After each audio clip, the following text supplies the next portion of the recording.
سلامونه د امازون پښتو چینل ته یو ځل بیا ښه راغلاست. هیله یم چې جوړ او روغ به یاست.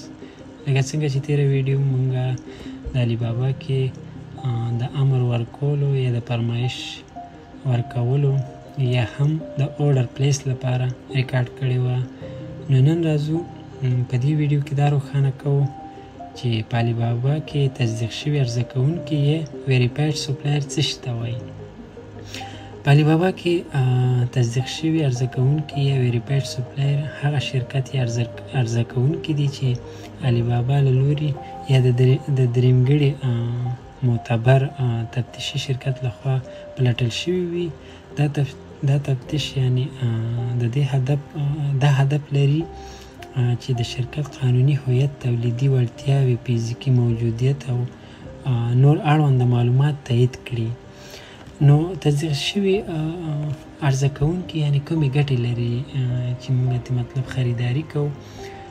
یعنی د دې یو څو خلاص ګټې به زه تاسو ته بیان کړم چې مطلب هر کله تاسو کولی شئ او په هر وخت کې بدون د کوم ټینشنه، بدون د کوم سترسه تاسو کولی شئ یعنی په راحتۍ سره د هغه سپلایران نه مال اوچت کړئ، واخلئ چې کوم ویریفاید دي یا تایید شوي وي د درېمګړي د شرکت لخوا نه او یا د علي بابا د کمپنۍ خپل ټیم لخوا دا تایید شوي وي.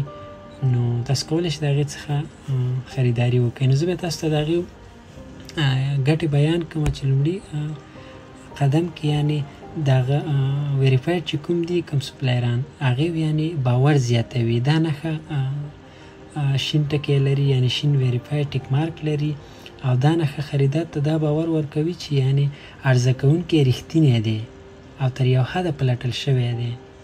نو دا یعنې لومړی تر ټولو اهم پوینټ چې دی دا دی.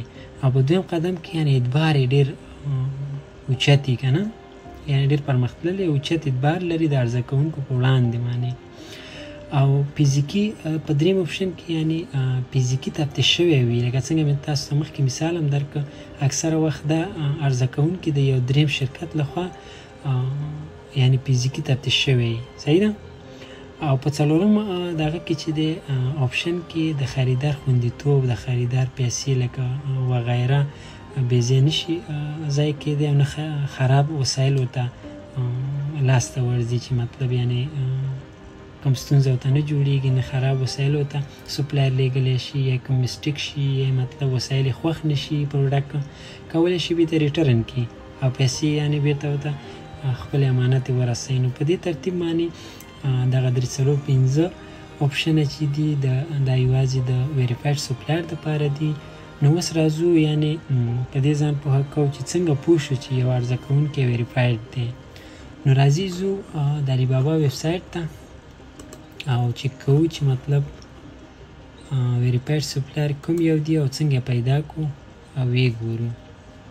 نو راځو مطلب دلته تاسو کولی شئ سرچ هم کوئ، نوم یې ولیکئ او دلته هم د عکس ذریعه هم پیدا کولی شئ. یو عکس تاسو مطلب یو پروډکټ مو خوښ شو، عکس یې ځان سره سیف کوئ، که هغه موبایل کې یا مطلب په کمپیوټر کې تاسو سره یې. نو د دې کامره چې دلته ده ایمیج سرچ، دلته تاسو کولی شئ په راحتۍ سره دې باندې کلیک وکړئ او هغه عکس یې لوډ کړئ تر څو تاسو ته همغه پروډکټ په همغه سایز، په هغه اندازه او په همغه شکل یې تاسو ته راواخلي. او دلته هم سرچ کولی هم شئ. مطلب دلته مونږ یو شی لیکو فور ایگزامپل، یعنی دلته تیار لیکل شوي دي. زه تاسو ته مثال وړاندې کوم. د آیفون 15 پرو ماکس لپاره مونږ مثال کیز خوښوو که نه، یعنی مونږ مثال دا زمونږ دا پوښونه مونږ اخلو د خرڅ لپاره. نو غواړو چې دې کې ویریفاید سپلایر ځان ته پیدا کړو چې دې کې ویریفاید سپلایر کوم دی. که دلته ګورئ تاسې دې کې 1 2 3 دا 3 چې دي دا ویریفاید نه دي. دلته د څلورم ته ګورئ دا ویریفاید دی.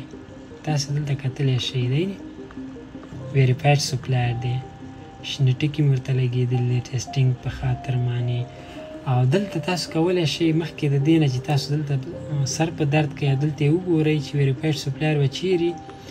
نو د ګرځېدو نه راحته یو بله لار دلته شته دی موږ سره چې دې چپ سیټ ته دلته کتلی شئ دی نه ویریفاید سپلایر، په دې باندې کلیک وکړئ.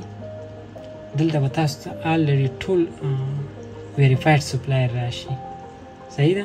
نو ګرځېدونه به په امن کې شي. دلته ګورئ دا هم ویریفاید دی، دا هم ویریفاید دی، دا هم دی، دا هم دی. همداسې چې ښکته ځي که نه نو ټول ویریفاید سپلایران تاسو ته راځي او کولی شئ دې نه بدون د کومې ستونزې ښه ډاډه کولی شئ د دوی نه تاسې خریداري وکړئ او دې سره تاسو ډیل وکړئ.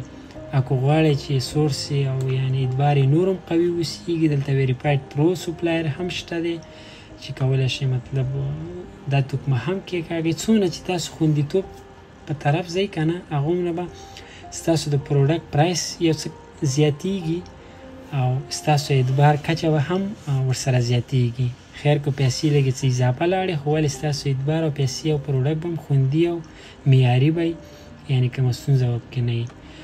او دلته چې دی دا ګارنټي حساب دی چې مثال د شپینګ حساب کتاب چې کوم دی د دیو ریټرن چې دی دې باندې ما خپل هم شپینګ ریټرن کړی او پیسې راته بیرته مکمل یې واستولې نو کومه ستونزه پکې نه وه.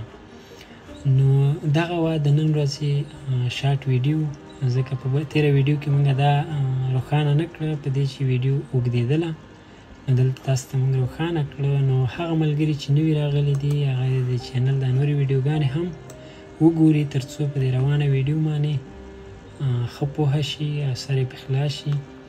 نو لایک سبسکرایب مه هېروئ او له هغه ملګرو سره هم شیر کړئ چې کوم لیواله وي کاروبار سره بزنس سره هغه هم ډیجیټل سره. نو فعلا ښه وخت ولرئ، ښې چارې. السلام علیکم.